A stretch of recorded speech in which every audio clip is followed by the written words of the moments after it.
여러분 안녕하십니까? 2019년 5월 25일 토요일 실리콘밸리 주말 뉴스입니다. 이번 주말 베이지역의 소나기가 예보됐습니다.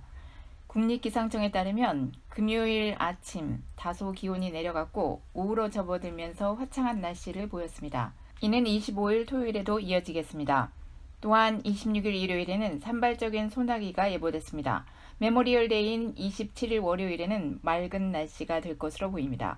이번 주말 베이 지역의 최고 기온은 해안 지역에서는 58도에서 66도, 내륙 지역에서는 62도에서 78도, 사우스베이 지역에서는 62도에서 75도 선을 보이겠습니다.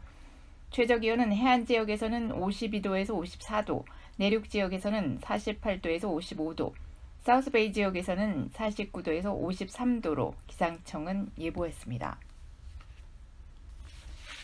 태평양으로부터 오는 높은 고도에서 빠르게 움직이는 수분이 많은 공기의 강, 즉 대기의 강이 미국 대륙으로 움직이면서 캘리포니아에 때 아닌 비와 눈이 자주 내리고 있습니다. 보통 늦은 봄에는 제트 기류가 북동쪽으로 이동하는데 올해는 그대로 캘리포니아에 머무르면서 캘리포니아 연안에 수분을 함유한 공기를 계속 이동시키고 있습니다. 국립해양대기청 예보국장은 5월에 캘리포니아에 비가 오는 경우는 매우 드문데 이런 현상은 서쪽에서 동쪽으로 움직이는 강한 제트 기류가 오레건이나 워싱턴주로 북상하지 못하고 캘리포니아에 머물기 때문이라고 말했습니다. 국립해양대기청 관계자는 그 이유가 여러 가지 있지만 가장 중요한 것은 엘니뇨 때문이라고 했습니다. 엘니뇨는 라니냐의 반대 현상으로 중앙태평양과 동태평양의 적도 부근의 수온이 올라가는 현상입니다. 수온이 올라가면 바닷물의 수증기를 대기 위로 끌어올려 대기상에 수분이 다량 함유된 공기의 흐름을 만들고 이것이 제트 기류를 따라 대륙으로 이동해 비를 뿌리는 것입니다. 이런 현상 때문에 샌프란시스코는 5월 21일까지 예년에 400%에 달하는 비가 내렸고 세크라멘토 다운타운은 5월에 3.28인치의 비가 내려 1989년의 기록인 3.25인치를 깼습니다. 또한 지난 7일 사이에 북쪽 시에라 네바다의 스코밸리에는 28인치의 폭설이 내렸습니다. 북가주와 달리 비가 자주 내리는 워싱턴주에는 비가 내리지 않아 제이 인슬리 워싱턴 주지사는 20일 가뭄 경계령을 선포했습니다. 여름 여행 시즌의 시작을 알리는 메모리얼데이 연휴가 본격적으로 시작된 가운데 샌프란시스코, 오클랜드, 산호제 경찰국을 비롯한 치안 기관들이 베이 지역 전역에서 대대적인 음주운전 단속을 벌입니다. 당국은 메모리얼데이 연휴 시즌이 시작되는 24일 금요일 저녁 6시부터 메모리얼데이인 월요일 27일 자정까지 베이 전역의 일반 도로와 고속도로에서 음주운전 단속은 물론 무면허 운전, 운전 중 셀폰 사용, 차량 미등록 등 각종 운전 관련 범법 행위를 집중 단속한다고 밝혔습니다. 올해 메모리얼데이 연휴 기간 동안 약 4,300만 명이 여행을 떠날 것으로 예상됐습니다. 전국 자동차협회 AAA의 조사에 따르면 여행객 대부분은 차를 이용할 예정인 것으로 나타났습니다. 전국 가스값이 갤런당 평균 3달러에 달하지만 3,760만 명이 차량을 운전해 여행할 것으로 전망됐습니다. 이는 지난해보다 3.5% 늘어난 수치로 사상 최다 기록을 갱신한 것입니다. 비행기를 이용할 여행객 규모도 만만치 않습니다. AAA는 약 325만 명이 비행기를 타고 이동할 계획이며 이는 지난 2005년 이후 두 번째로 많은 규모라고 밝혔습니다. 이 밖에 기차, 버스, 크루즈 등을 계획하는 여행객 수는 지난해보다 3.8% 늘어난 190만 명 수준인 것으로 집계됐습니다. 오클라호마, 캔자스, 미주리, 아이오와주에 지난 주말부터 몰아친 폭우와 토네이도 등 악천후로 지금까지 주민 3명이 사망했다고 AP통신 등 언론이 22일 보도했습니다. 며칠째 이어진 폭우로 아칸소, 미주리, 미시시피강 수위가 기록적인 수준까지 높아진 상태여서 저지대 주민의 대피해가 우려됩니다. 오클라호마주 등지에서는 주민 대피령이 내려졌습니다. 연방농무부 USDA가 소고기 62,000파운드에 대해 리콜 조치를 내렸다고 22일 USA 투데이가 보도했습니다. 매체에 따르면 USDA는 이날 일리노이주 노스 오로라시 소재인 오로라 패킹 컴퍼니에서 가공된 생소고기 62,000파운드가 장출혈성 대장균인 이콜라이의 감염이 의심된다며 이같이 결정했습니다. 대장균 감염이 우려되는 소고기는 4월 19일자에 포장되는 것으로 잔갈비, 립아이, 양지머리 등 다양한 부위가 포함되어 있습니다. 연방농무부의 샘플 조사 과정에서 감염이 발견된 리콜 제품들은 현재 전국 각지의 가공 공장으로 공급된 상황입니다. 연방농무부에 따르면 이번 리콜 조치된 소고기를 먹고 심각한 증세를 보인 보고 사례는 없는 것으로 알려졌습니다. 한편 이콜라이 균의 잠복기는 약 3-4일이며 감염될 경우 위경련과 설사 또는 혈변 및 고열 등의 증상이 발생하는 것으로 나타났습니다. 일주일 이내에 증세가 자연적으로 사라지지만 노약자와 어린이들이 감염될 경우 심하면 사망에 이르기도 합니다. 최근 전국에 확산되고 있는 살모넬라균 감염 원인으로 뒷마당에서 키우는 가금류가 지목됐습니다. 연방질병통제예방센터 NCDC에 따르면 전국 21개 주에서 52명의 살모넬라균 감염자가 발생한 가운데 감염 환자 중 절반가량인 23명이 가정에서 사육되고 있는 닭, 오리 등 가금류에 접촉한 사실이 확인됐다고 밝혔습니다. 이날 CDC는 살모넬라균 감염이 가금류와 연관성을 보인다고 경고하면서 사육하고 있는 닭이나 오리 등을 만지지 말라고 주의를 당부했습니다. 특히 면역력이 약한 5세 이하 아동이나 65세 이상 노인의 경우 절대 가금류와 접촉하지 말라고 강조했습니다. 현재 살모넬라균 감염으로 인한 사망은 보고되지 않았지만 감염자 중 20%는 병원에서 치료를 받고 있는 것으로 확인됐습니다. 살모넬라균에 감염되면 12시간에서 72시간 이내로 발열 증상을 보이거나 경련 혹은 설사 증세를 보이며 통상 4일에서 7일 후에 회복됩니다.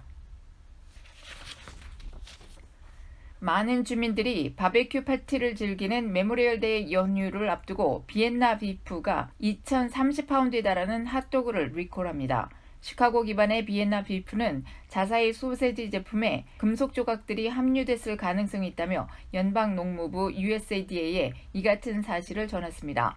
문제의 제품은 10파운드짜리 비프 프랑크푸르트 소세지로 총 203개의 패키지가 일리노이, 인디애나, 위스콘신 주 내 레스토랑에 판매됐으며 마켓이나 온라인으로는 유통되지 않았습니다. 문제의 제품은 10파운드짜리 비프 프랑크푸르트 소세지로 총 203개의 패키지가 일리노이, 인디애나, 위스콘신 주 내 레스토랑에 판매됐습니다. 마켓이나 온라인으로는 유통되지 않았습니다. 골든게이트 브리지에 초대형 자살 방지망이 설치됩니다. KTVU의 보도에 따르면 1년에 30명꼴로 자살이 발생하는 골든게이트 브리지에 이를 방지하기 위한 초대형 자살 방지망이 설치됩니다. 완공일은 2021년 1월로 예정돼 있습니다. 뉴스에 따르면 자살 방지망은 풋볼 경기장 7개와 상응하는 스테인리스 강철 38만 5천 평방피트 크기로 설치되며 브릿지 도보에서 바깥으로 20피트, 아래로 20피트로 양쪽 1.7마일에 걸쳐 지어집니다. 건축 예상액은 2억 1,100만 달러입니다. 데니스 물리건 골든게이트 브릿지 디스트릭 제너럴 매니저는 떨어지면 뼈가 부러지고 멍이 드는 등 부상이 있을 수 있으나 생존 가능하다며 생존자 90%는 자살을 재시도하지 않는다고 밝혔습니다. 한편 1937년 이후로 현재까지 골든게이트 브릿지에서 1,700여 명이 떨어져 사망했습니다. 샌프란시스코, 오클랜드, 산호제 시 정부들이 홈레스 문제 해결에 수억 달러를 쏟아부었지만 노숙자 수는 2년 새 급증한 것으로 나타났습니다. 연방정부 주택도시개발부 조사에 따르면 2년 새 샌프란시스코 노숙자 수는 17% 증가한 8,011명, 오클랜드를 포함한 알라메다 카운티는 43% 늘어난 8,022명이며 산호제를 포함한 산타클라라 카운티는 31% 불어난 9,706명으로 10,000명에 육박했습니다. 포드사가 20일 사무직 구조조정 계획을 발표했습니다. 올해 8월까지 미국 내 조직과 해외 조직을 통틀어 감원을 진행합니다. CNN 등 언론은 짐 포드 최고 경영자가 이날 임직원에게 이메일을 보내 연 6억 달러, 약 7천억 원의 비용 절감을 위해 오는 8월까지 구조조정 작업을 완료하겠다고 밝혔다고 보도했습니다. 구조조정 인원은 총 7,000명으로 전체 사무직 직원의 10%에 달합니다. 생존 위기에 놓인 미국 자동차 업계는 최근 잇따라 대규모 구조조정을 단행하고 있습니다. GM이 지난해 11월 비노조 사무직 직원 8천여 명을 대상으로 한 감원 계획을 발표한 일이 대표적입니다. 한 흑인 억만장자가 대학 졸업생에게 어떤 훈계보다 값진 졸업식 축사를 했습니다. 졸업생 수백 명의 학자금 대출을 모두 갚아주겠다고 깜짝 발표를 해 모두를 놀라게 한 것입니다. 19일 워싱턴 포스트와 AFP 통신에 따르면 사모펀드 최고 경영자인 로버트 스미스는 이날 조지아주 애틀랜타의 모어하우스 대학에서 열린 졸업식 연사로 참석해 우리 가족은 학생들의 학자금 대출을 갚기 위해 지원금을 만들고 있다고 밝혔습니다. 워싱턴 포스트는 졸업생 중 학자금 융자를 한 학생은 약 400명으로 스미스가 약속한 금액이 대략 4천만 달러, 약 477억 원에 달한다고 추산했습니다. 이날 스미스는 축사를 통해 학생들의 학위는 혼자만의 노력으로 받은 것이 아니라며 추후 그들의 부와 성공, 재능을 주위 사람들에게 나눠달라고 당부했습니다. 모어하우스 대학은 스미스의 모교가 아닙니다. 하지만 모어하우스 대학이 흑인 인재를 다수 배출한 유서 깊은 대학이라는 점 때문에 그가 기부를 결심한 것으로 풀이됩니다. 1867년 개교한 이래 흑인 민권 운동가인 마틴 루터 킹 목사와 미국 영화의 거장인 스파이크 리 감독, 영화배우 세뮤얼 잭슨, 육상 스타인 에드윈 모지스 등 수많은 유명 인사를 배출했습니다. 한편 스미스는 매사추세츠 공대와 코넬대를 졸업한 뒤 화학공학자로 일했으며 2000년 사모펀드인 비스타 에쿼티 파트너스를 설립했습니다. 스미스의 재산은 44억 달러, 약 5조 2천억 원으로 추정되며 2015년에는 유명 흑인 방송인 오프라 윈프리를 제치고 포브스가 선정한 아메리카계 미국인 중 최고 부자에 오르기도 했습니다. 이미 연초에 모어하우스 대학에 150만 달러, 약 17억 9천만 원 기부를 발표하기도 한 스미스는 이날 명예 박사 학위를 받았습니다. 올해 2월 치러진 가주 변호사 시험의 합격률이 30여 년 만에 두 번째로 낮은 수준을 기록했습니다. 19일 가주 변호사협회가 공개한 2019년 2월 가주 변호사 시험 합격자 명단에 따르면 총 4,639명의 응시생 중에서 1,458명이 합격했습니다. 합격률은 31.4%로 응시생 10명 중 3명만 시험을 통과한 셈입니다. 이는 27.7%를 기록한 1986년 이후 역대 최저를 기록한 2018년 2월 시험에 이어 두 번째로 낮은 수치입니다. 봄철 성수기에 진입했음에도 가주의 주택 바이어들은 적극적으로 움직이지 않고 있는 것으로 나타났습니다. 가주 부동산 중개협회 CAR이 발표한 자료에 따르면 지난 4월 가주 내 주택거래 건수는 총 39만 6,760채로 집계됐습니다. 이는 3월에 39만 7,210채보다 0.1% 감소한 수치입니다. 1년 전 같은 기간에 41만 6,750채에 비해서는 4.8% 줄었습니다. 이로써 9개월 연속 월별 주택거래 건수가 40만 채를 넘지 못했고 지난해 동기 대비 하락세도 12개월째 이어졌습니다. 제어드 마틴 CAR 회장은 수요의 약세는 주택가격이 너무 올랐기 때문에 나타나는 현상이라고 분석하고 그러나 낮은 모기지 이자율, 치열하지 않은 경쟁, 늘어나는 매물 등으로 바이어에게는 오히려 기회가 될 수 있다고 말했습니다. 매매는 줄었지만 주택가격 상승세는 지속됐습니다. 4월 주택 중간가는 60만 2,920달러로 역대 최고치를 다시 경신했습니다. 지금까지 가주 주택 중간가 최고치는 지난 여름에 기록한 60만 2,760달러였습니다. 미국의 강력한 제재를 받는 중국 통신업체인 화웨이의 스마트폰에선 앞으로 구글의 주요 서비스를 사용하지 못할 것으로 전해졌습니다. 로이터 통신은 소식통을 인용해 구글이 화웨이 측에 안드로이드 운영체제 등 오픈소스를 제외한 자사의 기술 서비스 제공을 중단할 것이라고 20일 보도했습니다. 통신에 따르면 이번 조치로 화웨이는 스마트폰에 구글 플레이 스토어를 설치할 수 없게 됩니다. 결국 구글 플레이 스토어를 통해서만 내려받을 수 있는 지메일, 유튜브, 크롬 등의 어플리케이션 이용도 차단되는 셈입니다. 다만 안드로이드 OS는 누구에게나 무료로 열려있는 오픈소스여서 앞으로도 접근이 가능할 것으로 전망됐습니다. 구글의 이 같은 서비스 중단은 일단 중국 내에선 큰 영향이 없을 것으로 보입니다. 중국 당국이 구글의 주요 서비스들을 차단하고 있기 때문입니다. 그러나 수출용 스마트폰의 경우 타격이 불가피합니다. 화웨이의 최대 수출 시장은 유럽입니다.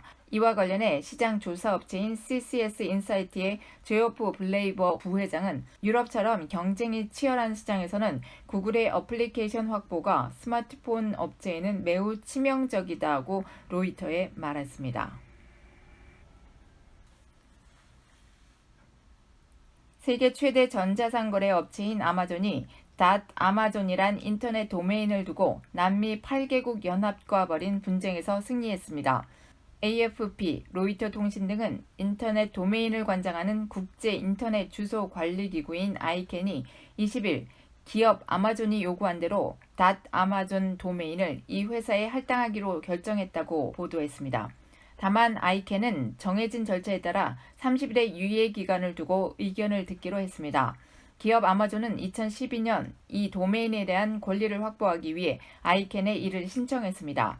그러자 아마존 열대 우림 유역의 국가인 브라질과 볼리비아, 페루, 에콰도르, 콜롬비아, 베네수엘라, 가이아나, 수리남 등 8개국은 아마존은 지리적 명칭이며 특정 회사가 독점해서는 안 된다며 반발했습니다. 이들 8개국은 도메인의 공동 관리를 제안했습니다. 아이캔은 기업 아마존과 남미 8개국이 협상을 통해 합의에 이르도록 지난달까지 말미를 줬으나 이들은 합의 도출에 성공하지 못했습니다. 브라질은 아이캔의 결정을 한탄했습니다. 브라질 외무부 장관은 아이캔의 결정이 관련된 남미 국가들의 이해를 충분히 고려하지 않았고 주권 국가들의 권리를 약화시켰다고 주장했습니다. 트럼프 행정부가 약 10억 달러의 고속철도 예산을 취소하기로 하자 캘리포니아주가 이를 막기 위해 소송을 냈습니다.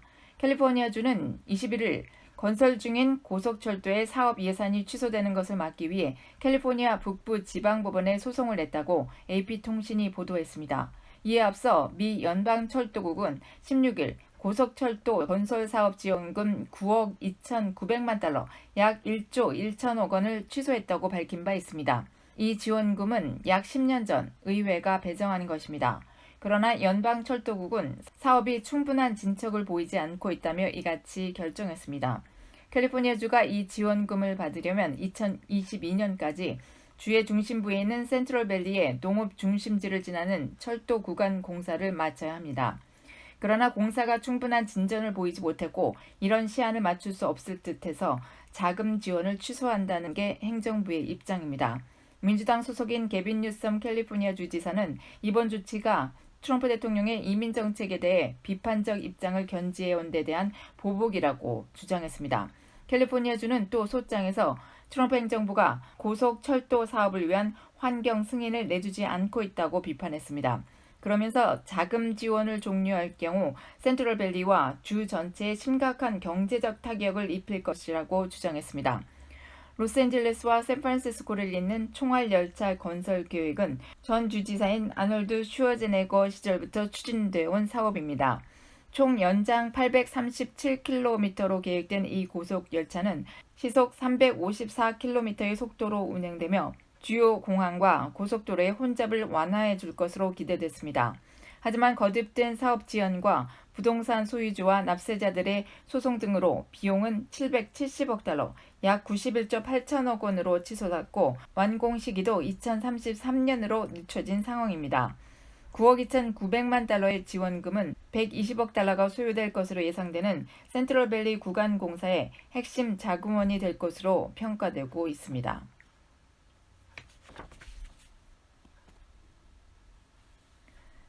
캘리포니아 차량 등록국 DMV가 다카 수혜자에 대한 체류 기간을 고려하지 않고 리얼 아이디를 발급해 혼란이 일고 있습니다.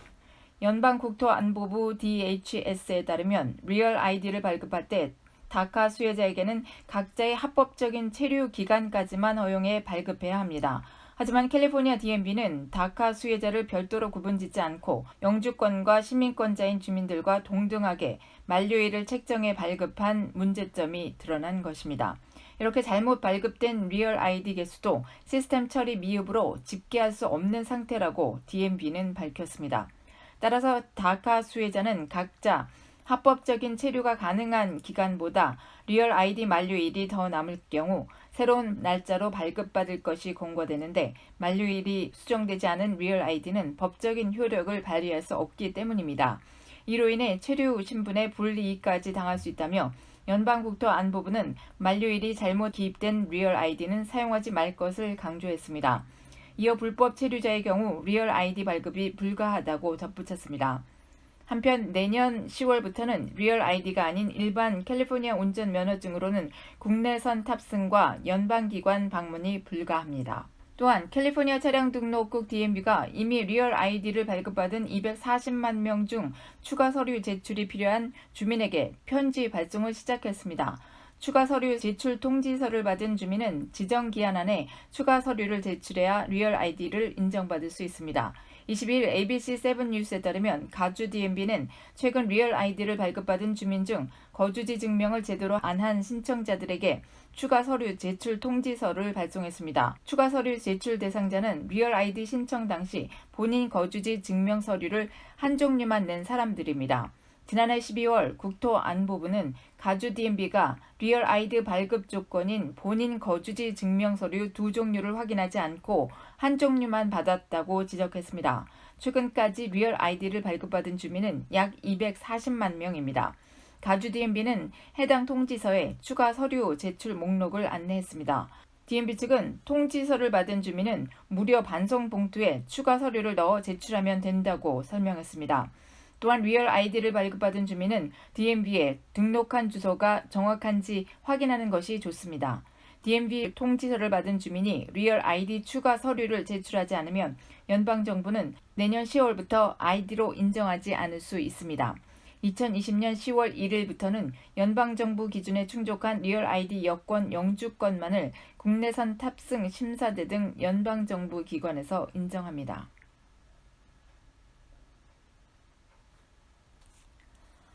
엘라베마, 조지아, 미주리주 등지에서 초강력 낙태 금지법을 입법해 전국에서 낙태 찬반 논쟁이 가열된 가운데 민주당이 장악한 캘리포니아 주의회에서는 반대로 낙태 지지 법안이 잇따라 추진되고 있습니다. 21일 의회 전문 매체인 더 힐 등에 따르면 캘리포니아 주의회 상원은 20일 주내 모든 공립대학교의 학생 건강센터에 임신 초기에 비수술적 낙태 선택권을 가질 수 있도록 관련된 약물을 비치하도록 하는 법안을 통과시켰습니다. 구글이 미국 정부 방침에 따라 중국 통신 장비 업체인 화웨이와 일부 사업을 중단한 가운데 이번 조치로 인해 유럽과 남미 지역이 타격을 받을 것이라는 전망이 나왔습니다. 15일 트럼프 대통령이 미 정보통신을 보호하는 행정명령에 서명한 직후 미 상무부가 중국 통신장비 기업 화웨이와 70개 계열사를 거래 제한 기업 명단에 올린다고 발표했습니다. 이 명단에 오른 기업들은 미 정부의 허가 없이 미 기업들과 거래할 수 없습니다. EFE 통신은 20일 화웨이 시장 점유율과 구글 사용도를 따져보면 실질적으로 이용자들이 받는 타격이 큰 지역은 화웨이 시장 점유율이 높은 유럽과 남미라고 전했습니다. 유럽과 남미는 화웨이의 시장 점유율이 다른 지역보다 높습니다. 글로벌 시장 조사 기관인 스택카운터에 따르면 올해 4월 기준 전 세계 휴대전화 시장에서 화웨이의 점유율은 8.65%로 삼성의 30.99%와 애플의 22.94%에 이어 세 번째입니다. 유럽 내 화웨이의 시장 점유율은 17.7%로 전 세계 시장 점유율을 훌쩍 뛰어넘습니다.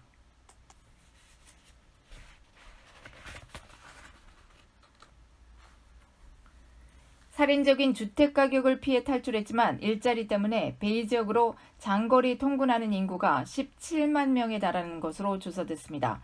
베이 에어리어 카운슬 발표에 따르면 2017년 센트럴밸리를 포함해 인접 12개 카운티에서 베이 지역으로 통근하는 인구는 16만 9,073명으로 나타났습니다. 센트럴밸리 지역 리더들은 더블린, 플레전튼, 바티역에서 스탁턴까지 운행하는 밸리 링크 계획안이 실현되길 희망하고 있습니다. 모든 과정이 순조롭다면 2026년부터 노스 레이스롭까지 첫 단계가 실현돼 580 프리웨이 교통 정체 해소에 기여할 것으로 보입니다. 실리콘밸리 한미봉사회와 알츠하이머 협회가 공동 주최한 18일 알츠하이머 교육 포럼에 많은 한인들이 참석해 다양한 정보를 얻어가는 유익한 시간을 가졌습니다. 실리콘밸리 한미봉사회 유니스 전 관장은 올해 5년째 진행하고 있다며 커뮤니티에 교육을 제공함에 따라 병에 대한 지식을 전하고 상황이 닥쳤을 때 도움을 어디서 어떻게 받을 수 있는지 알리기 위해 행사를 기획했다고 밝혔습니다. 크레이크 호우 사우스 샌프란시스코 카이저 신경 전문의는 알츠하이머와 치매의 차이점, 증상, 예방법 등 핵심 정보를 공유하며 혈압, 혈당, 콜레스테롤 등을 잘 유지하는 것이 뇌 건강에 중요하다고 설명했습니다. 그는 혈압 조절이 전반적인 건강과 장기적인 치매 예방에 효과가 있다는 연구 결과를 선보이며 이를 위해 포화지방과 콜레스테롤이 낮은 음식과 과일, 야채, 통곡물, 저지방 유제품 등을 섭취하고 사회적으로 활발한 생활을 하며 금연하고 숙면할 것을 권고했습니다. 6년 새 베이 지역 월 모기지 페이먼트가 두세 배로 불어난 것으로 나타났습니다. 알라메다, 콘트라 코스타, 산타클라라 카운티 대부분은 평균 모기지 페이먼트가 100% 이상 증가했고 발레오와 오클랜드 일부 지역은 150% 이상 뛴 곳도 있었습니다. 잦은 차량 사고로 사망률이 높은 콩코드 커커패스 로드의 개선 공사가 시작됐습니다. CBS 뉴스의 보도에 따르면 굽이지고 갓길이 없어 지난 4년간 차량 사고로 6명의 사상자를 낸 콩코드 커커패스 로드에 콘트라코스타 카운티가 개선 공사를 시작했습니다. 피츠버그로 연결되는 이 도로는 심한 커브길과 고속도로 주행으로 악명나 있으며 콩코드 파빌리언 북쪽으로 뻗은 도로 1마일가량의 갓길이 없어 운전자가 실수로 차량을 벗어날 경우 충돌 사고가 발생할 가능성이 큽니다. 이에 당국은 개선 프로젝트를 통해 커커패스 로드 북행선에 트럭 차선과 8피트 너비의 갓길을 추가하고 옹벽을 세우며 내년에는 조명 시스템을 개선할 예정입니다. 또 전복 사고를 막기 위해 과속 경고 표지판과 도로 중앙 반사 표지, 가드레일 등을 추가 설치할 계획인 것으로 나타났습니다. 공사는 내년 말에 완성될 것으로 보입니다. 한편 2015년부터 이곳에서는 6명이 사망했습니다. 학생 F비자와 직업연수 M비자와 교환 방문 J비자 등 비이민 학생, 교환 방문자들에 대한 비자 수수료가 대폭 인상됩니다. 이민 세관 단속국 ICE는 21일 학생과 교환 방문자 프로그램의 효율적인 운영을 위해 학생비자와 직업연수비자 그리고 교환 방문비자 신청자들이 납부하는 학생 및 교환 방문자 정보 시스템 I-901 수수료와 유학생 입학 허가서인 I-20 발급 학교들의 인가 수수료 등이 최종 인상된다고 밝혔습니다. 인상된 요금은 내달 24일부터 적용됩니다. 변경 내용에 따르면 교환 방문 J비자는 수수료가 $180에서 $220로 각각 오릅니다. 다만 입주 가정부 취업을 통한 언어 학습 프로그램, 여름 취업 여행 프로그램 등에 참여하는 교환 방문 J비자에 대한 수수료는 종전과 같이 $35로 유지됩니다. 또 I-20를 발급하는 학교들의 I-20 인가 수수료도 $1,700에서 $3,000로 76%나 인상됩니다. 특히 분교를 갖고 있는 학교는 캠퍼스가 추가될 때마다 현장 방문 조사 수수료를 $655씩 더 내야 합니다.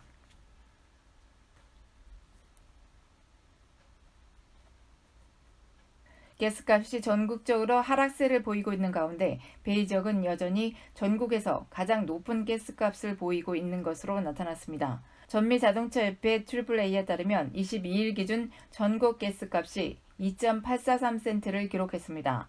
제넷 카셀라노 AAA 대변인은 개솔린 적자 현상에도 불구하고 가스값이 지난해 같은 날보다 10센트쯤 감소했다며 원유 가격이 상대적으로 안정적인 추세를 보이는 것이 한 원인이라고 밝혔습니다. 이는 소폭이지만 14일 연속 하락한 것으로 지난 4월 11일 이후 가장 낮은 수준이라고 AAA는 밝혔습니다. 이 같은 하락세는 국제 원유 가격 안정이 주된 요인으로 작용하고 있다는 게 관계자들의 분석입니다. 베이지역 가스값도 내림세를 보이고 있습니다. 22일 오전 10시 기준 샌프란시스코에서 평균 레귤러 가스값은 갤런당 4.157달러를 기록해 지난주보다 2.2센트 감소했습니다. 오클랜드는 4.088달러로 전주 대비 2.4센트, 산호제는 4.079달러로 3.1센트 하락했고 세크라멘토는 4.001달러로 2.2센트 떨어져 베이지역 도시들에서 모두 가스값이 큰 하락세를 보였습니다. 이 같은 하락세에도 불구하고 베이지역 가스값은 여전히 전국에서 최고치를 기록하고 있습니다. KTVU의 20일 보도에 따르면 전국에서 가장 높은 평균 레귤러 가스값은 갤런당 4.09달러로 샌프란시스코에서 기록됐습니다. 가장 낮은 평균 가스값은 루이지애나 바톤루즈에서 2.35달러로 나타났습니다. 샌프란시스코시가 우버와 립트 등 차량 공유 서비스 업체에 교통 혼잡 완화를 위한 세금 부과 추진에 나섰습니다. 이 법안을 발의한 에런 퍼스킨 샌프란시스코시 의원은 우버와 립트 차량 공유 서비스 업체가 주민들의 주요 교통수단으로 떠올랐지만 도로 재포장, 주차 및 교통법 강화, 보행자 안전 향상, 공공교통 운영비의 세금 등을 전혀 내지 않고 있다면서 차량에 따라 요금의 1.5에서 3.25%를 세금으로 부과할 것이라고 말했습니다. 그는 이 법안이 통과되면 연간 3천만 달러의 세수를 거둘 것이라면서 시의회 승인 후 11월 투표에서 유권자 3분의 2의 찬성을 얻어야 한다고 밝혔습니다. 또한 고든 마 샌프란시스코시 의원도 상장 기업에 1.12% 세금을 부과하는 법안을 준비 중입니다. 이 법안이 통과되면 최근 기업 공개한 우버와 리프트에게도 세금이 부과될 가능성이 높습니다. 한편 시카고, 워싱턴 DC, 뉴욕, 포틀랜드시도 차량 공유 서비스 업체에 대해 각 라이드마다 일정 세금을 부과해 시와 주정부의 재원이나 대중교통발전기금으로 사용하고 있습니다. 컨벤션 도시인 라스베가스의 컨벤션 관광국이 22일 테슬라 최고 경영자 일론 머스크의 터널 굴착 벤처기업 보링 컴퍼니를 4,860만 달러 약 579억 원 규모의 초고속 터널 프로젝트 사업자로 선정했다고 IT 매체인 더 버지가 전했습니다. 보링 컴퍼니는 피플 무버 또는 라스베가스 컨벤션 센터 LVCC 루프로 명명될 초고속 지하 터널 프로젝트를 진행하게 됐습니다. 라스베가스 컨벤션 관광국은 2021년 1월에 열릴 세계 최대 전자쇼인 CES에 맞춰 터널을 개통한다는 목표입니다. 이를 위해 내년 11월 시험 운행에 들어갈 계획이라고 보링 컴퍼니는 밝혔습니다.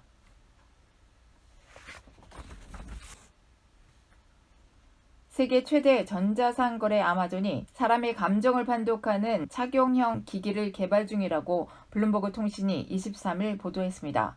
아마존 내부 문서에서 건강, 웰빔 제품으로 묘사된 이 기기는 손목에 차는 형태이며 음성 명령으로 작동됩니다. 스마트폰 애플리케이션과 연동되는 이 기기는 장착된 마이크에 입력되는 사용자 목소리를 통해 감정 상태를 판별할 수 있는 소프트웨어를 탑재하게 됩니다. 내부 문건은 딜런이란 암호명이 붙은 이 기술이 궁극적으로는 이용자가 다른 사람들과 더 효율적으로 의사소통하도록 조언해 줄 수 있다고 밝혔습니다. 이 제품은 아마존의 파이어폰과 에코 스마트 스피커 등을 개발한 하드웨어 팀과 아마존의 인공지능 AI인 알렉사 소프트웨어 팀이 협업해 개발 중입니다. 다만 블룸버그는 이 기기가 출시될 때까지 얼마가 걸릴지 또는 이 기기가 상용화되기는 할지는 불분명하다고 전했습니다. 전기차 회사 테슬라가 최근 자동으로 차선을 바꾸는 오토파일럿 소프트웨어 업데이트를 했음에도 실제 도로에서 시험한 결과 이 기능은 사람이 운전할 때보다 훨씬 더 위험한 상황을 초래했다고 소비자 전문지 컨슈머 리포트가 22일 보도했습니다. 이 매체는 지난달 테슬라 오토파일럿 내비게이터 기능 업데이트 이후 제이크 피셔 오토 테스팅 선임국장이 시험 운전한 결과를 이렇게 전했습니다. 테슬라 오토파일럿은 운전자가 시스템을 가동하고 나면 브레이크를 밟거나 운전대 또는 방향 지시 등이 달린 발을 건드리기 전까지 자동으로 차선을 바꿔줍니다. 오토파일럿은 내비게이션 맵의 지시에 따라 운행합니다. 피셔 국장은 그러나 테슬라의 자율주행 소프트웨어는 인간이 운전할 때의 반응 속도와는 약간의 격차를 느끼게 한다면서 차선을 바꿀 때 충분한 공간이 확보되지 않은 경우에도 무리하게 끼어들 때가 있었고 주 교통 법규를 위반하는 사례도 발견됐다라고 말했습니다. 또 테슬라 자율주행 기능은 앞에서 진행하는 차량의 추돌하는 것을 방지하기 위해 센서를 가동하는데 교통 혼잡이 있는 상황에서 차선을 바꾸게 되면 차선 변경 소프트웨어 및 앞차와의 추돌 방지 센서가 동시에 작동하면서 차량이 급정지하게 돼 자칫 바뀐 차선에 뒤따라오는 차와 추돌할 위험을 초래한다고 컨슈머 리포트는 전했습니다. 최대 온라인 유통업체인 아마존에서 판매되는 소형 조립식 주택이 인기를 끌고 있습니다. 주택가격 상승 등의 영향으로 공장에서 저렴한 가격에 제작된 조립식 및 모듈식 주택의 수요가 늘고 있다고 마켓워치가 22일 보도했습니다. 시장 분석업체 IBIS 월드에 따르면 소형 조립식 주택 판매는 2013년부터 6년 동안 연평균 8.6%의 증가율을 기록했으며 지난해에는 4.1%가 늘었습니다. 현재 시장 규모도 105억 달러에 육박한다고 IBIS는 밝혔습니다. 아마존에서 판매하는 조립식 주택은 다양합니다. 가격도 수천 달러에서 수만 달러까지 선택의 폭이 넓습니다. 온라인 부동산 매체인 커브드 등에 따르면 172스퀘어피트 규모의 경우 판매 가격은 7,250달러 정도입니다. 하지만 소형 조립식 주택이 다 좋은 것은 아닙니다.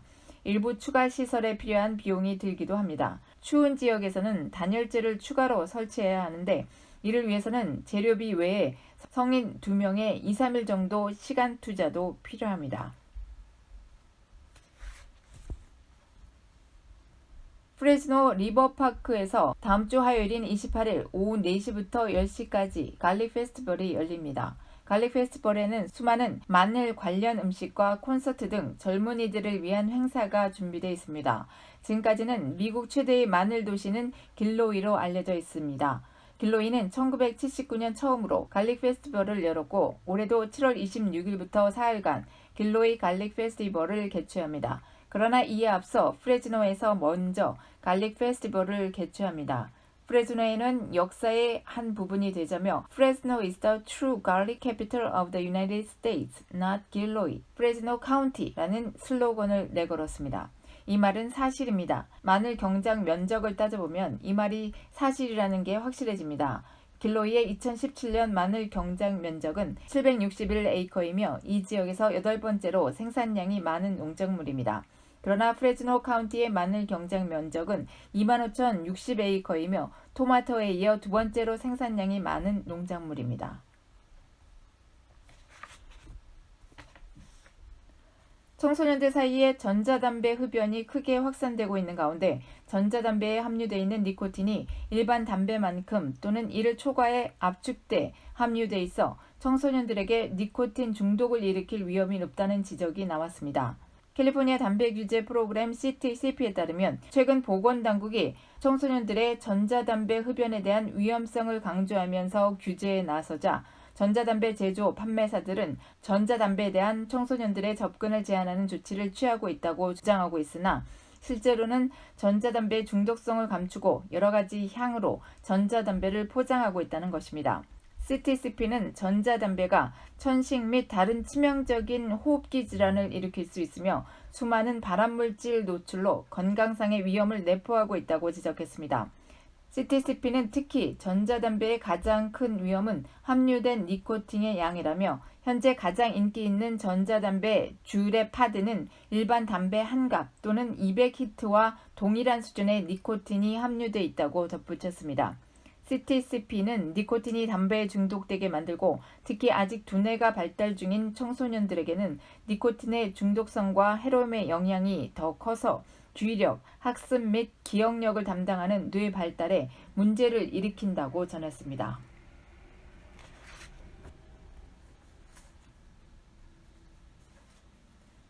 미국의 마지막 노예선으로 알려진 클로틸다가 엘라베마주에서 발견됐습니다.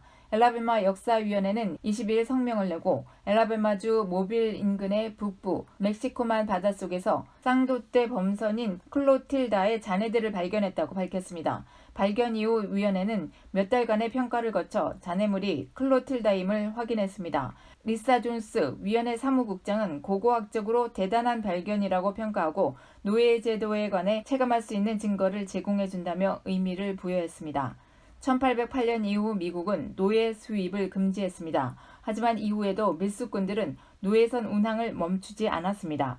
미국 남부의 대규모 면화 농장주들을 중심으로 당시 면화 생산에 필요한 일꾼 수요가 꾸준했기 때문입니다. AP통신 등에 따르면 목선인 클로틸다는 1860년 지금의 서아프리카 베냉 공화국에서 불법적으로 남자와 여자 그리고 아이 등 110명의 노예를 싣고 알라바마주 모빌로 향했습니다. 모빌시에 도착한 클로틸다는 불에 탔습니다. 범죄 행위가 탄로날까봐 두려워한 선주가 증거를 없애기 위해 배에 불을 지른 것입니다. 클로틸다에 탔던 노예들은 남북전쟁에서 남부연합이 패하자 자유의 몸이 됐으나 고향으로 돌아가지 못하고 이곳에 아프리카 타운을 만들어 정착했습니다. 멸종위기에 놓인 검정 코뿔소가 시카고 동물원에서 태어나 반가움을 사고 있습니다. 동물원 측은 생후 13년 된 동아프리카 검정 코뿔소 카푸키가 모성 본능에 따른 행동을 보이고 있으며 새끼를 극진히 돌본다고 전했습니다. 아직 이름이 정해지지 않고 성별도 공개되지 않은 아기 코뿔소는 우리한 바닥에 누워있다가 53분 만에 스스로 네 발을 딛고 일어났고 19일 밤부터는 어미젖을 먹기 시작했습니다. CBS 방송에 따르면 동아프리카 검정 코뿔소는 국제자연보전연맹의 멸종위기종 가운데서도 등급이 가장 높은 위급종에 속합니다. 코뿔소는 1960년대까지만 해도 지구상에 약 20만 마리가 서식했으나 뿔을 노린 밀렵꾼들의 표적이 되면서 1968년부터 1995년까지 약 30년 사이 2,500마리 이하로 개체수가 급감했습니다. 특히 동아프리카 검정 코뿔소 수는 2010년 기준 700여 마리에 불과했습니다. 이들은 적극적인 보호운동에 힘입어 그 수를 회복해 가고 있습니다. 아프리카 동부 및 중부 지방의 사바나와 관목림 지대에 주로 서식하는 동아프리카 검정 코뿔소는 길면서 가늘고 굴곡이 심한 뿔을 갖고 있으며 다른 검정 코뿔소보다 더 공격적인 것으로 알려졌습니다.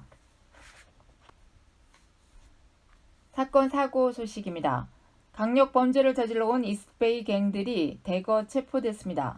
이스트베이 타임즈의 보도에 따르면 16일 연방보안관실과 연방수사국 FBI, 알라메다와 솔라노 카운티 셰리프국과 알라메다와 헤이워드, 리치몬드, 샌님드로 경찰국이 협동해 펼친 집중 단속에서 흉기, 폭행, 살해 등 강력 범죄를 저질러 온 갱 조직 연합 소속 16명이 체포됐습니다. 이는 갱 조직을 중심으로 총기 사건을 줄이기 위한 프로그램인 시즈파이어의 일환인 것으로 나타났습니다. 체포된 이들은 이스트, 노스, 웨스트 오클랜드 갱 조직 연합체에서 강력 범죄를 저질러 왔으며 살해 시도, 흉기 소지, 강도 등 혐의로 검거됐습니다.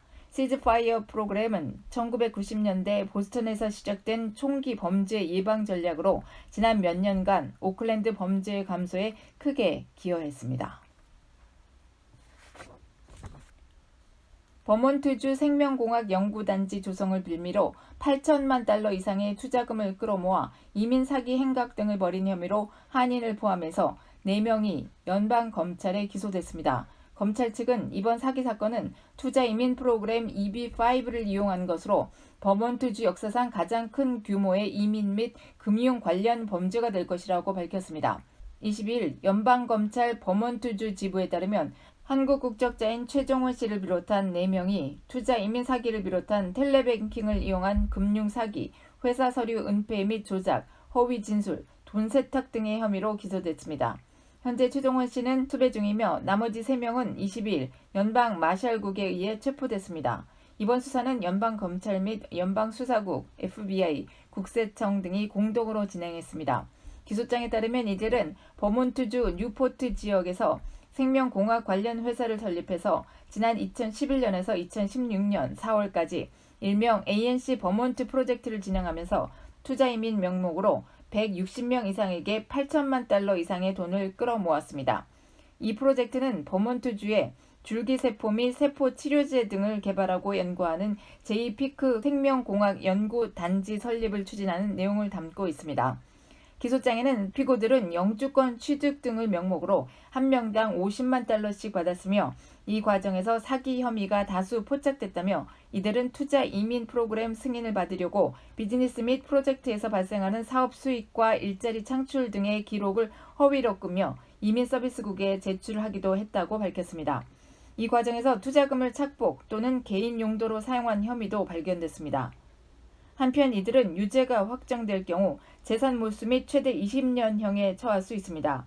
또 25만 달러의 벌금 또는 피해자 손실에 대해 2배에 달하는 배상금을 물 수도 있습니다.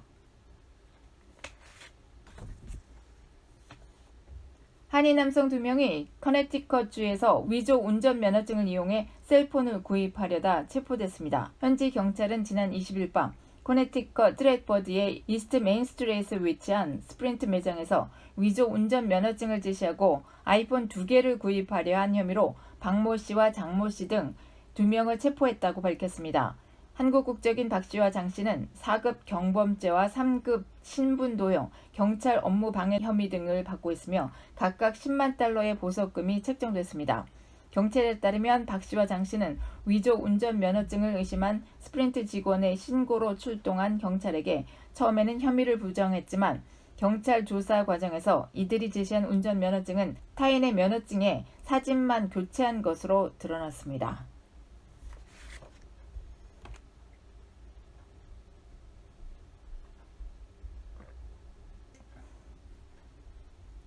지난주 주말 뉴스에서 전해드린 소식입니다. 지난달 시카고에서 발생한 태아 납치 사건 피해 아기가 치료 도중 잠시 눈을 떴지만 여전히 병원에서 사투를 벌이고 있다고 CNN이 보도했습니다.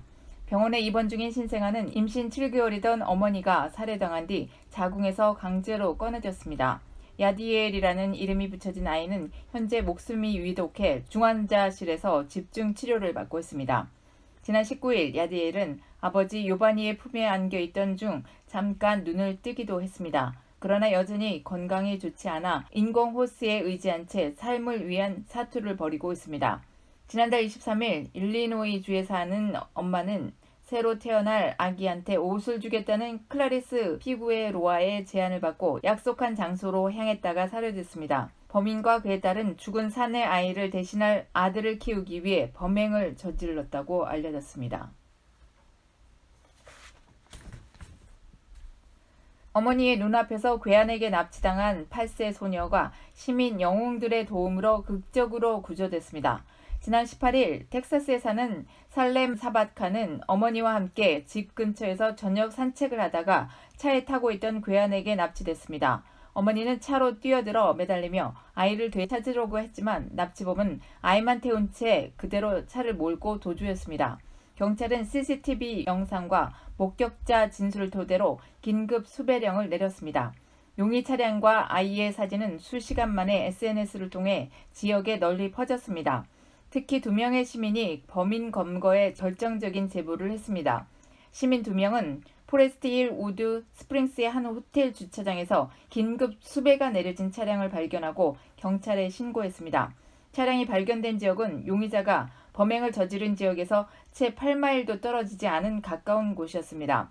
호텔에 파견된 경찰관들은 용의자가 어느 방에 머무르고 있는지 탐색한 뒤 문을 부수고 들어가 범인을 검거했습니다. 소녀는 납치된 지 7시간 만인 19일 오전 2시에 집으로 돌아왔으며 용의자인 마이클 웹은 아동 유괴 혐의로 체포됐습니다.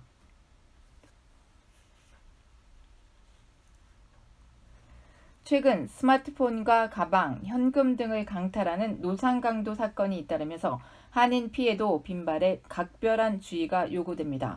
오클랜드 경찰국에 따르면 지난 20일 밤 10시쯤 오클랜드 텔레그라프가의 한 식당 주차장에서 흑인 남성 4명이 한인 남성 4명에게 접근해 총기로 위협한 뒤 스마트폰과 가방을 강탈해 달아났습니다. 이들 용의자들은 피해자들에게 다가와 한 명이 총을 겨누고 나머지 3명이 피해자들을 뒤져 소지품을 모두 강탈했습니다. 이 과정에서 얼굴을 가격당한 김모 씨는 입술이 찢어지는 등 봉합을 해야 하는 부상을 입어 병원 치료를 받고 안정을 취하고 있습니다. 당시 김모 씨와 친구 3명은 저녁 모임을 끝내고 주차장 앞에서 이야기를 나누던 중 강도범들의 공격을 받은 것으로 알려졌습니다. 이 상가는 평소 경비원이 있지만 월요일은 경비원이 근무를 하지 않는 것으로 알려졌습니다. 또한 같은 날 오후 5시경 샌리앤드로 마리나 부근 중국마켓 주차장에서 차량을 주차한 뒤 마켓으로 걸어가던 백모 씨는 건장한 남성 2인조에게 가방을 날치기 당했습니다. 백 씨는 한 명은 차 안에서 운전하고 한 명은 차에서 내려 백을 강탈해 갔다면서 순간 백을 놓지 않으려고 몇 초간 차량에 끌려가다가 온몸에 상처를 입었다고 밝혔습니다. 한편 경찰은 소매치기 피해 예방을 위해서는 현금은 적은 금액만 소지할 것, 지갑과 휴대전화 등 개인 물품은 항상 손과 몸에 밀착시키고 걸을 때나 바트 내에서는 되도록 휴대폰을 사용하지 말 것, 낯선 사람의 접근에 경계를 늦추지 말 것, 인파가 몰리는 곳에서는 물건을 몸 안쪽으로 휴대할 것, 그리고 일부러 부딪히는 사람에 대해서는 의심할 것 등을 조언했습니다. 또한 노상강도 예방을 위해서는 밝거나 사람이 많은 곳을 이용해 걸을 것과 길을 걸을 땐 스마트폰 사용을 삼가할 것, 주위에 수상한 사람이 있거나 누군가에게 미행당하고 있지 않는지 확인할 것, 어두운 밤길을 혼자 걷는 것을 자제할 것, 대낮에 인적 드문 골목길, 지하도, 지하 주차장을 경계할 것, 그리고 불필요한 금품과 현금을 소지하지 말 것을 당부했습니다.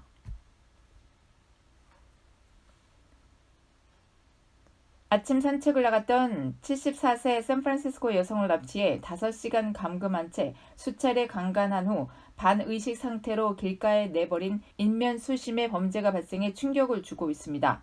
지난 10일 오전 8시경 샌프란시스코시 남동쪽 맥로렌 파크 근처 프라하 스트리트 거리를 걷고 있던 피해 여성을 낚아채 자신의 집 차고로 강제로 밀어넣은 마누엘 아마도어는 핏불이 피해 여성의 발목과 엉덩이를 물게 방치했습니다. 이후 아마도어는 피해 여성을 방에 가둬놓고 4~5시간 강간과 성폭행을 저지른 후 반의식 상태인 피해자를 옷을 입혀 끌고 나와 거리에 내버리는 악행을 저질렀습니다. 또 아마도어는 성폭행 당시 피해자가 30분간 기절했다고 경찰에 진술했습니다. 결국 지나가던 행인이 피해 여성을 발견해 911에 신고했고 일주일 후인 17일 강간, 폭력, 납치 등의 혐의로 아마도어가 기소됐습니다. 나파 산길을 지나던 차량이 450피트 절벽 아래로 추락했으나 다행히 운전자는 구조됐습니다. 캘리포니아 고속도로 순찰대 CHP는 21일 자전거 주행자가 450피트 아래 절벽으로 떨어져 나무에 걸려있는 차량을 발견하지 못했다면 운전자는 구출되지 못했을 것이라면서 헬리콥터 구급대원이 자동차 앞 유리를 제거하고 여성 운전자를 끌어올렸다고 밝혔습니다. 병원으로 이송된 운전자는 안정된 상태입니다. 하와이에서 인천으로 향하던 여객기 내에서 만취 난동을 부렸던 한국인 승객이 최대 20년형을 선고받을 수 있을 것으로 보입니다. 하와이 주요 일간 신문인 호놀룰루 스타 어드버타이저에 따르면 기내에서 난동을 부린 한국인 승객인 김모 씨는 20일 연방지방법원에서 유죄를 인정했습니다. 이에 따라 7월 선고 공판에서 최대 20년형이 예상됩니다. 앞서 김 씨는 지난 2월 27일 263명의 승객을 태우고 하와이 호놀룰루 공항을 출발해 인천으로 향하던 하와이안 항공 HA459편에 탑승했습니다. 김 씨는 위스키 한 병을 거의 다 마신 후 옆자리에 앉은 9살 남자아이를 괴롭혔으며 자신을 제지하는 승무원에게 소리를 지르는 등 위협을 가해 결국 수갑이 채워지기도 했습니다. 하지만 김 씨의 계속되는 욕설과 난동에 결국 기장은 이륙 4시간 만에 하와이로 회항했습니다. 이 신문에 따르면 연방지방법원 데릭 왓슨 판사는 김 씨에게 기내 난동으로 앞으로는 하와이는 물론 미국 전역에 입국이 어려울 것이며 시민권 신청도 불가능할 것이라고 말한 것으로 알려졌습니다. 이민 관련 소식입니다. 정부 복지 혜택을 이용하면 영주권이나 비자 신청을 기각시키려는 트럼프 행정부의 새 퍼블릭 차지 규정이 발표만 됐는데도 이미 이민 가정에서 7명 중에 1명이 복지 혜택을 포기하고 있는 것으로 나타났습니다. 더욱이 정부 지원이 필요한 저소득층과 미성년 자녀들이 있는 이민 가정에서는 미리 정부 복지 혜택 이용을 포기한 비율이 더 높았습니다. 특히 저소득층이거나 미성년 자녀가 있는 이민 가정에서는 영주권 거부를 두려워해 20% 안팎이 벌써 메디케이드와 같은 혜택을 포기하고 있습니다. 심지어는 영주권자들이나 귀화 시민권자들까지 정부 복지 혜택을 신청하기를 중단한 것으로 나타났습니다. 트럼프 행정부는 새 퍼블릭 차지 규정을 발표하고 푸드 스탬프와 메디케이드, 주택 보조와 같은 확대된 정부 복지 혜택을 이용하면 영주권이나 비자 신청을 기각시키겠다는 강경 이민 정책을 예고해 놓고 있습니다. 이 같은 상황은 트럼프 행정부의 강경 이민 정책이 공식 시행에 돌입하기도 전부터 이민사회에 공포를 안겨주는 칠링 이펙트, 한파 효과를 미치고 있음을 확인시켜주고 있습니다.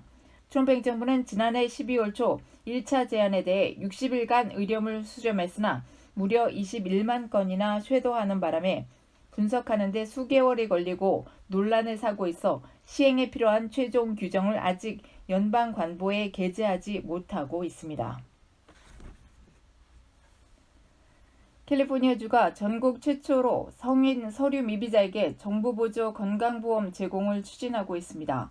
게빈 뉴섬 주지사는 적용 대상을 제한했지만 가주의회는 성인 모두에게 동등한 건강보험을 제공하자는 입장입니다. 21일 AP통신은 가주의회가 전국 최초로 정부 보조가 가능한 건강보험을 성인 서류 미비자에게 제공하는 법안을 추진하고 있다고 보도했습니다. 가주 상원도 성인 서류 미비자 대상 정부 보조 건강보험 적용 필요성을 인정하고 있습니다. 다만 상원은 재정 부담을 이유로 정부 보조 대상은 19세에서 25세 그리고 65세 이상 서류 미비자로 한정했습니다. 가주 하원 법안이 의회를 통과하면 매년 34억 달러 예산이 필요합니다. 상원은 성인 서류 미비자 정부 보조 건강보험 적용 때 나이 제한을 둬 부담을 낮추고자 합니다. 가주 하원과 상원은 이번 주 법안을 절충한 뒤 뉴섬 주지사와 협상한다는 방침입니다. 이와 관련해 게빈 뉴섬 주지사는 새 회계년도 예산에 19세에서 25세 서류 미비자 대상 정부 보조 건강보험 예산 2억 6천만 달러를 배정했습니다. 19세에서 25세 서류 미비자 상당수가 저소득층인 사실을 고려해 정부 보조 메디컬 혜택을 받게 하자는 것입니다. 뉴섬 주지사는 후보 시절부터 주민 모두가 체류 신분에 상관없이 건강보험 혜택을 받아야 한다고 강조했습니다. 가주의회는 6월 15일까지 예산안 승인 여부를 다뤄야 합니다. 한편 가주의회에 따르면 주민 300만 명은 무보험자입니다. 이 중 180만 명은 서류 미비자로 추산됩니다. 무보험자 중 126만 명은 저소득층으로 메디컬 혜택도 가능합니다. 2016년 캘리포니아주는 19세 미만 서류 미비자에게 메디컬 서비스를 제공하기 시작했습니다. 반면 AP통신은 가주의회가 성인 서류 미비자들에게 정부 보조 건강보험을 제공하면 트럼프 연방행정부가 서류 미비자에게 정부 보조를 금지한 정책과 충돌한다고 덧붙였습니다. 한인 관련 소식입니다. 한인 여중생이 세계 환경보호 동영상 콘테스트에서 1위를 차지했습니다. 비영리 민간기구인 포퓰레이션 커넥션이 최근 개최한 동영상 콘테스트인 월드 오브 세븐 빌리언에서 뉴저지주 티넥의 벤자민 플랭클린 중학교 8학년에 재학 중인 루비 하 양이 중학생 부문 1등으로 선정됐습니다. 이 콘테스트는 환경보호와 인구 변화 트렌드 등을 교육하기 위한 목적으로 매년 개최되고 있으며 올해 대회에는 전 세계 43개국의 중고교생 3천여 명이 참가했습니다. 하 양은 당신의 뒷마당이라는 1분 길이의 동영상을 출품해 1등의 기쁨을 누렸습니다. 하향은 열매가 맺힐 수 있게 도와주는 역할을 하는 꿀벌이 계속 줄어들고 있다며 환경을 위해 꿀벌을 보호해야 한다는 메시지를 동영상에 담았습니다.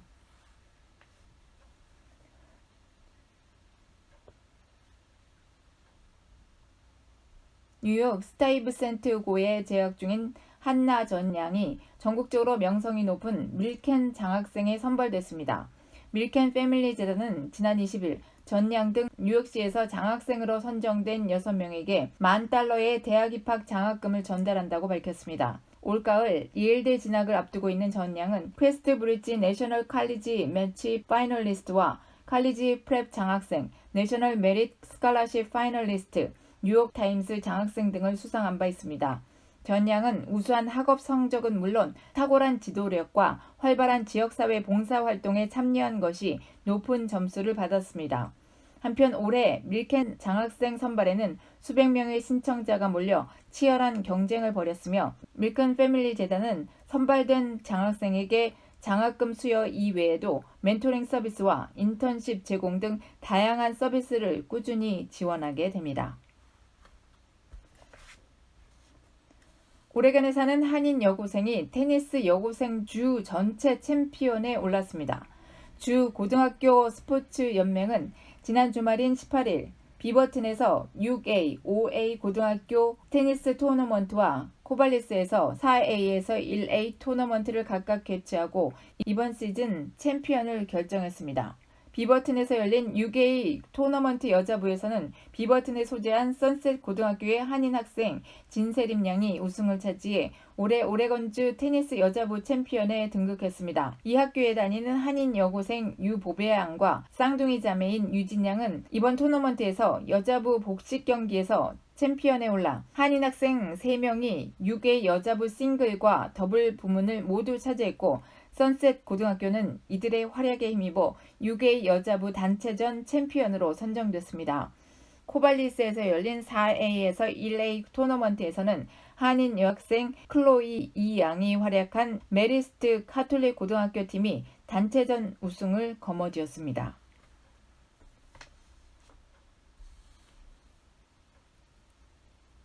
미국 정치 경제 소식입니다. 미국 법무부가 폭로 전문 사이트인 위키리스크의 설립자인 줄리언 어산지를 방첩법 위반 혐의 등으로 기소했습니다. 앞서 지난달 컴퓨터 해킹을 통한 군사기밀 유출 혐의로 기소한 것을 포함해 어산지에 제기된 혐의는 모두 18개로 늘어났습니다. 이들 혐의가 모두 유죄로 인정되면 어산지는 수십 년의 징역형을 받을 수 있습니다. 미 법무부는 어산지가 2010년 3월 미 육군 정보분석요원이었던 첼시 매닝과 공모해 정부 기밀 자료를 빼냈으며 미군과 외교관들의 기밀 정보원 신원을 포함한 다량의 기밀 자료를 공개했다고 밝혔습니다. 로이터는 보통 기밀을 유출한 공무원 등에게 적용되던 방첩법 위반 혐의가 기밀을 공표한 이에게 적용된 것은 이례적이라고 설명했습니다.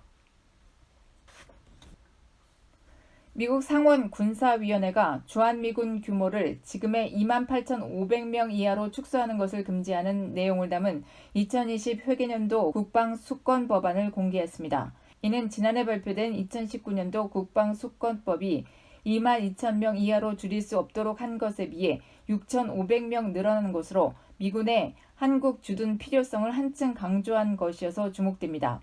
상원 군사위원회의 짐 이노프 위원장과 잭 리드 민주당 간사위원이 공개한 국방수권 법안은 북한의 재래식 무기와 대량 살상 무기 위협이 계속되고 있어 주한미군을 28,500명 아래로 감축하는 것을 금지한다고 규정했습니다.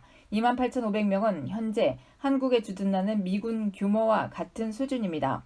특히 작년에 통과된 2019년도 국방수권법에 담긴 주한미군 최저 규모인 22,000명보다 크게 늘어났다는 점에서 비용 문제 등으로 인한 주한미군 감축 같은 상황을 의회 차원에서 강력히 차단하겠다는 의지를 담은 것으로 보입니다.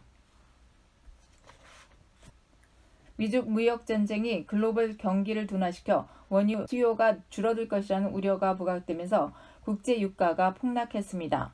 23일 뉴욕 상업거래소에서 7월 인도분 서부 텍사스산 원유 가격은 1배럴에 $3.51, 5.7% 떨어진 57달러 91센트에서 거래를 마감했습니다. 이는 지난 3월 12일 이후 2달여 만에 가장 낮은 수준입니다. 런던 아이스 선물 거래소에서 7월 인도분 브렌트유 가격도 1배럴에 3달러 23센트, 4.5% 하락한 67달러 76센터에서 장을 마쳤습니다.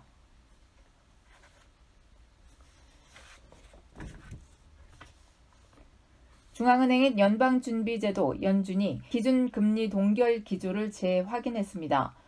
20일 공개된 연준 산하 연방공개시장위원회 FOMC의 사록에 따르면 이달 1일 회의 당시 대다수 참석자는 현재의 인내 기조가 적절하다는 입장을 밝혔습니다. 다만 일부 위원들은 경제 성장이 계속되면 인플레이션을 통제하기 위해 정책을 확고히 할 필요가 있다며 미국 경제가 나아질 경우 금리 인상 필요성을 지적한 것으로 전해졌습니다. 뉴욕 증시에서 주요 지수는 트럼프 대통령이 중국과 무역 협상에 대해 낙관적인 발언을 내놓은 데 힘입어 상승했습니다. 24일 뉴욕 증권거래소에서 다우조스 30 산업평균지수는 전장보다 95.22포인트 상승한 25,585.69의 거래를 마쳤습니다. 스탠더드 앤드 푸어스 500지수는 전장보다 3.82포인트 오른 2,826.06에 기술주 중심의 나스닥 지수는 8.72포인트 상승한 7,637.01에 장을 마감했습니다. 다우지수는 이번 주 0.69% 내렸습니다. S&P는 1.17%, 나스닥은 2.29% 각각 하락했습니다.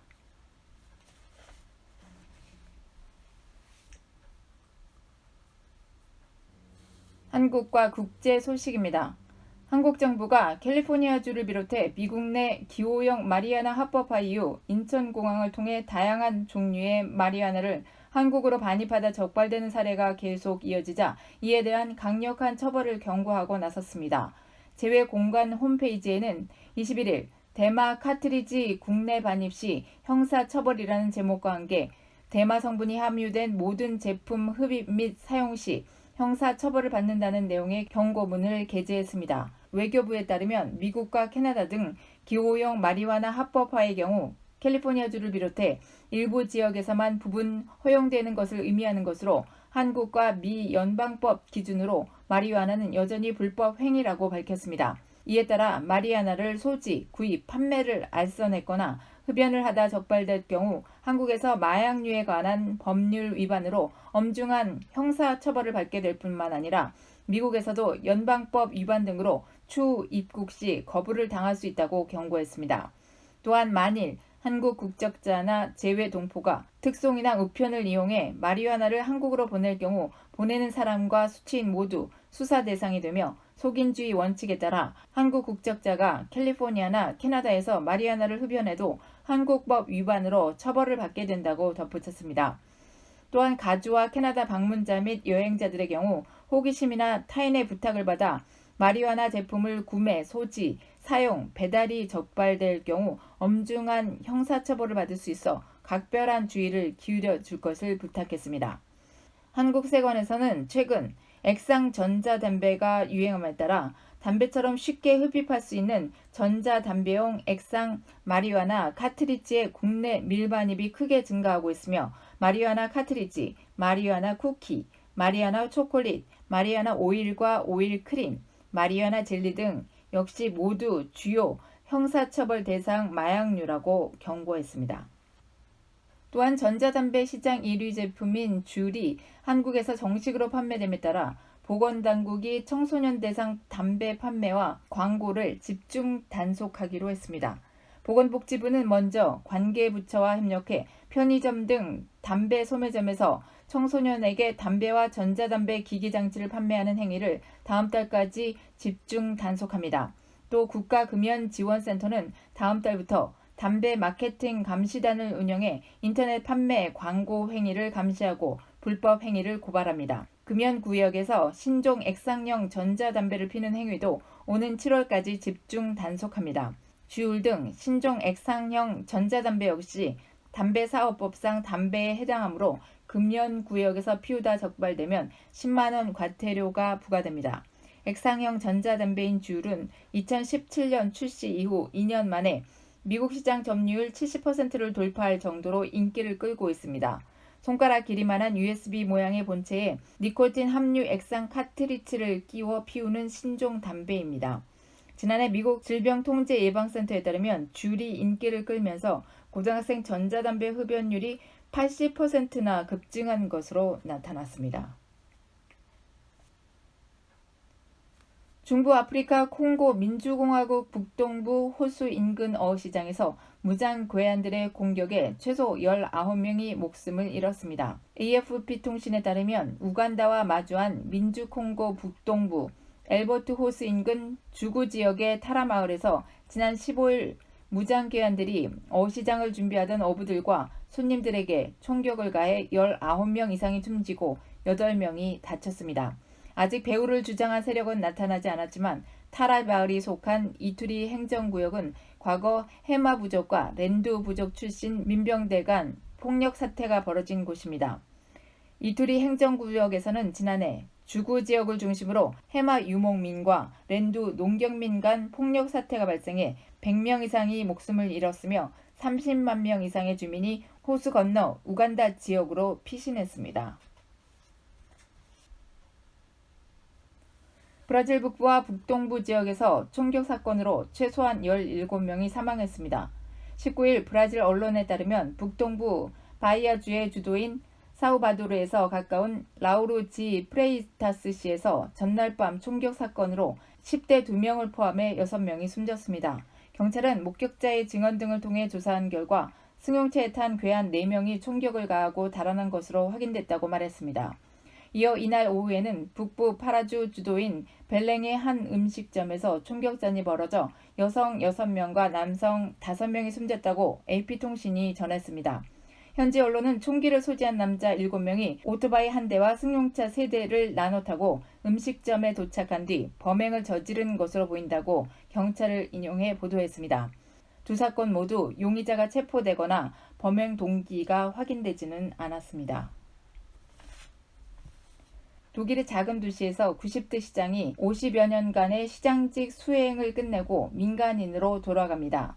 22일 공영방송인 도이체벨레에 따르면 독일 서부 라인란트-팔츠의 소도시인 빈드하겐의 요제프 리델 시장이 최근 시장직에서 물러나겠다고 발표했습니다. 리델 시장은 올해 94세로 인구 4,200명에 불과한 빈드하겐에서 56년간 시장직을 맡아왔습니다. 그는 이번 주말 새 시장을 뽑는 선거를 마지막으로 시장직에서 내려옵니다.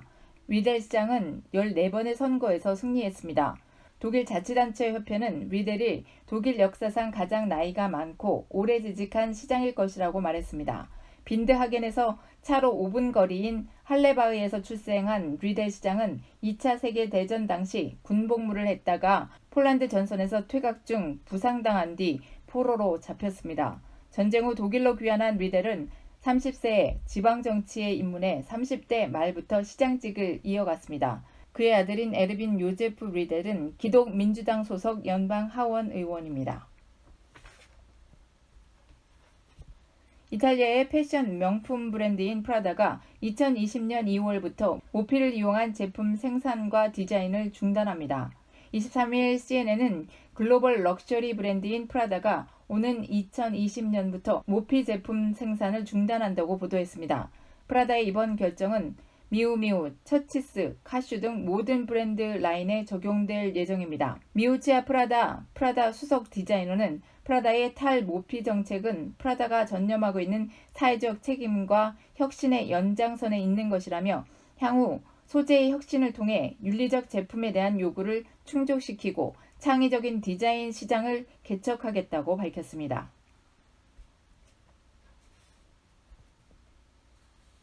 지난달 17일 치러진 인도네시아 대선 결과에 불복한 야권 지지자들이 벌인 폭력 시위로 이틀여간 8명이 사망하고 700명이 넘게 부상한 것으로 전해졌습니다. 아니스 주지사는 730명으로 집계된 부상자 가운데 79명이 중상을 입었다고 덧붙였습니다. 자카르타 시내 선거감독위원회 주변에서는 지난 21일 밤부터 이날 아침까지 야권 지지자들의 폭력 시위가 이어졌습니다. 현장에 배치된 경찰에겐 실탄과 총기가 지급되지는 않았지만 시위 현장에서 발생한 사상자 일부에게서는 총상이 발견됐습니다. 실제 경찰은 21일 밤 시위 현장에 권총 2정을 반입하려던 전직 군 장성 등 2명을 체포했습니다. 트리뷴 뉴스 등 일부 현지 매체는 경찰 관계자를 인용해 사망자 중 4명이 흉기에 찔려 사망했고 극단주의의 무장 세력 이슬람 국가에 충성을 맹세한 무슬림 단체 회원 2명이 지하드를 벌이겠다며 시위대에 섞여 있다가 검거됐다고 보도하기도 했습니다. 앞서 인도네시아 선거관리위원회는 지난 21일 새벽 조코 위도도 현 대통령이 55.5%의 득표율로 이번 대선에서 승리했다고 발표했습니다. 메이 총리는 24일 성명에서 오는 6월 7일 당대표를 사퇴하겠다고 밝혔습니다. 메이 총리는 그동안 집권당인 보수당 당대표로 영국 총리직을 수행해 왔습니다. 이에 따라 6월 10일부터 시작되는 주에 보수당 신임 당대표 선출을 위한 경선이 시작될 예정입니다. 메이 총리는 다음 달 7일 당대표를 사퇴하더라도 후임 선출 때까지 총리직을 계속 수행할 예정입니다. 메이 총리의 사퇴 발표는 2016년 7월 14일 총리 취임 후 약 2년 10개월 만입니다. 메이 총리는 하원이 브렉시트 합의안을 지지하도록 내가 할 수 있는 일을 다했다면서 그러나 지지를 이끌어내지 못했다고 말했습니다. 메이 총리는 영국의 2번째 여성 총리가 된 것이 인생의 영광이었다고 표현했습니다. 그러면서 자신이 마지막 여성 총리는 아닐 것이라고 강조했습니다. 메이 총리는 2016년 브렉시트 국민투표 결과에 책임을 지고 물러난 데이비드 캐머런 전 총리의 뒤를 이어 보수당 당대표 겸 총리직에 올랐습니다. 5월 에베레스트 산을 등반하려는 등산객이 몰리면서 진입로에서 오랫동안 대기했던 등산객 3명이 사망했다고 현지 언론이 보도했습니다. 23일 영국 가디언은 카트만두 언론을 인용해 미국 남성과 인도 남녀 등 3명이 에베레스트 데스존에서 진입 순서를 수시간 기다린 뒤 사망했다고 보도했습니다. 데스존이란 에베레스트 초입에 계단처럼 돌들이 나 있는 곳으로 최근 들어 등반 인구가 늘어나면서 정체가 심해진 구역입니다. 폭이 좁고 위험한 구역이라 사람이 많을 때는 초입에서 반나절 이상 진입 순서를 기다려야 합니다. 현지 보도에 따르면 미국인 사망자인 유타 출신 도널드 캐시는 데스존을 지나 정상에서 사진을 찍던 도중 쓰러져 병원으로 옮겨졌으나 숨졌으며 사망 원인은 심장마비로 알려졌습니다. 또한 인도인 사망자인 칼파나 다스와 쿨카르니는 데스존에 머물던 도중 탈진해 사망했다고 알려졌습니다. 현지 언론은 올해 에베레스트 산은 예년보다 기상 조건이 좋아 등산 허가를 받은 사람들이 늘어났고 이 탓에 대기 시간이 길어지는 부작용이 생기고 있다고 전했습니다. 건강 관련 소식입니다.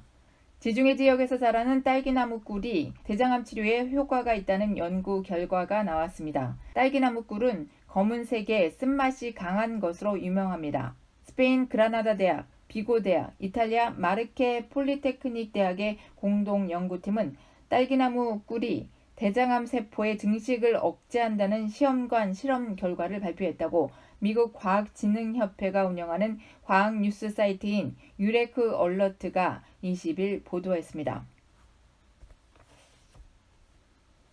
임신 초기에 비타민 D가 결핍되면 임신성 당뇨 위험이 상당히 높아질 수 있다는 연구 결과가 나왔습니다.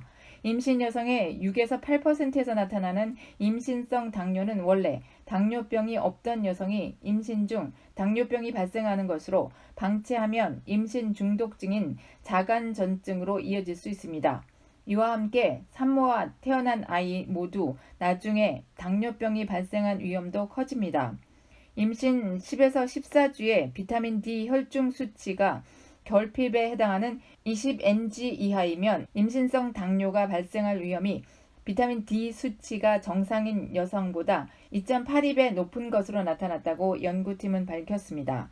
임신 10에서 14주의 비타민 D 결핍이 임신 15에서 26주까지 지속되면 임신성 당뇨 위험은 4.46배까지 높아졌습니다. 따라서 임신 초기에 비타민 D의 혈중 수치를 살펴보는 것이 임신성 당뇨 위험을 평가하고 대비하는 데 중요하다고 연구팀은 강조했습니다. 조울증이 파킨슨병 위험을 높일 수 있다는 연구 결과가 나왔습니다. 조울증은 기분이 상승한 상태인 조증과 기분이 저조한 상태인 울증이 번갈아 가며 나타납니다. 그래서 공식 명칭이 양극성 장애 바이폴라 디스오더입니다.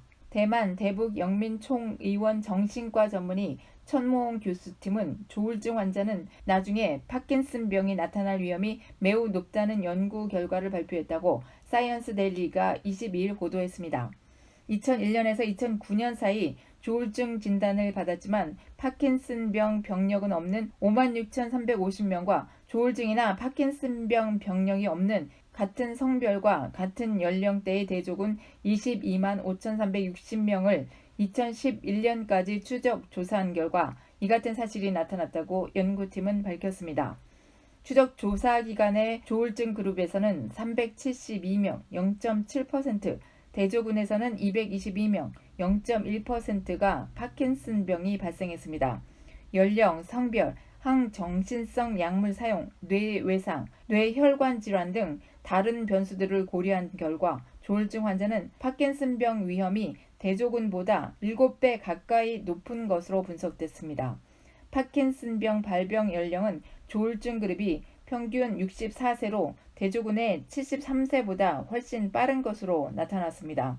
또 조울증 그룹에서는 조울증 때문에 입원한 횟수가 많을수록 파킨슨병 발병률이 더욱 높았습니다.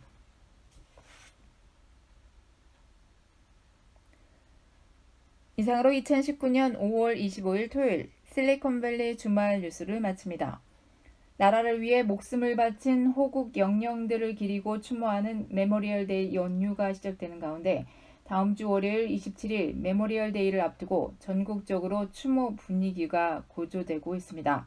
워싱턴 DC의 알링턴 국립묘지에서는 메모리얼 데이 연휴를 맞아 전몰 장병들의 묘지에 일일이 성조기를 꽂아 추모하는 메모리얼 전통이 이어졌습니다. 오늘도 함께해 주신 여러분 고맙습니다. 실리콘밸리 주말 뉴스는 실리콘밸리 지역 소식을 중심으로 미국 소식과 그 외에 필요한 뉴스를 선정해서 여러분들께 항상 도움이 되는 뉴스가 되도록 최선을 다하고 있습니다. 여러분의 소중한 의견이 필요합니다. 실리콘밸리 코리안 뉴스 @gmail.com으로 의견을 보내주십시오. 진실함과 따뜻함을 전해드리는 방송이 되도록 노력하겠습니다. 좋아요 버튼과 구독 버튼을 눌러주시고 그 옆에 있는 좋은 그림을 클릭하시면 제가 뉴스 올리는 즉시 알림을 받아보시고 뉴스를 들으시면 되겠습니다.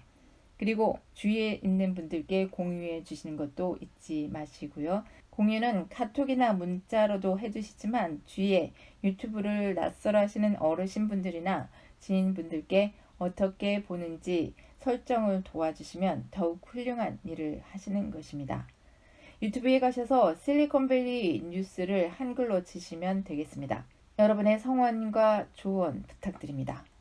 즐겁고 편안한 메모리얼 연휴 되시기 바랍니다. 여러분이 힘입니다.